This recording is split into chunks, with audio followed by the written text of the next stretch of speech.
Hi guys, നിങ്ങളുടെ പേഴ്സന്റെ current feelings എന്താണ് towards U എന്നതാണ് നമ്മൾ നോക്കാൻ പോകുന്നത്. അപ്പോൾ നമുക്ക് എന്തൊക്കെ കാർഡ്സ് ആണ് കിട്ടുന്നതെന്ന് നോക്കാം. ഓക്കെ, നമുക്ക് കിട്ടിയ കാർഡ് എന്ന് പറയുന്നത് ഹൈ പ്രീസ്റ്റസ് ആണ്. പിന്നെ നമുക്ക് കിട്ടിയ കാർഡ് എന്ന് പറയുന്നത് ക്യൂൻ ഓഫ് സോർഡ്സ് ആണ്. Okay, and overall bottom of the ഡെക്കിൽ നമുക്ക് കിട്ടിയിട്ടുള്ളത് ഏസ് ഓഫ് വാൻഡ്സ് ആണ് കിട്ടിയിട്ടുള്ളത്. അപ്പോൾ ഈ ഒരു റിലേഷൻഷിപ്പിൽ നിങ്ങളുടെ പേഴ്സൺ എന്ന് പറയുന്നത് കുറച്ച് ഹാർഡ് വർക്ക് ഇടണം, കുറച്ച് ഫോക്കസ് ഇടണം എന്ന് ആഗ്രഹിക്കുന്നുണ്ട്.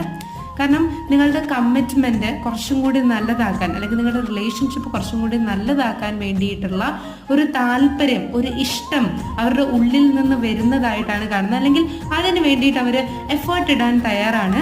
എന്തിന്? നിങ്ങളുടെ റിലേഷൻഷിപ്പ് വളരെയധികം സോളിഡ് ആയിട്ടുള്ള ഒരു ഫൗണ്ടേഷൻ ഉണ്ടാക്കാൻ വേണ്ടിയിട്ടും, പരസ്പരം മ്യൂച്വൽ റെസ്പെക്ട് വേണം, പരസ്പരം ഗോൾസ് ഷെയർ ചെയ്യണം എന്നുള്ളൊരു തോന്നലിലേക്കും മച്ച് മോർ നിങ്ങളുടെ റിലേഷൻഷിപ്പിൽ ഇൻട്രസ്റ്റിംഗ് ആയിട്ടും ഇരിക്കുന്നത്.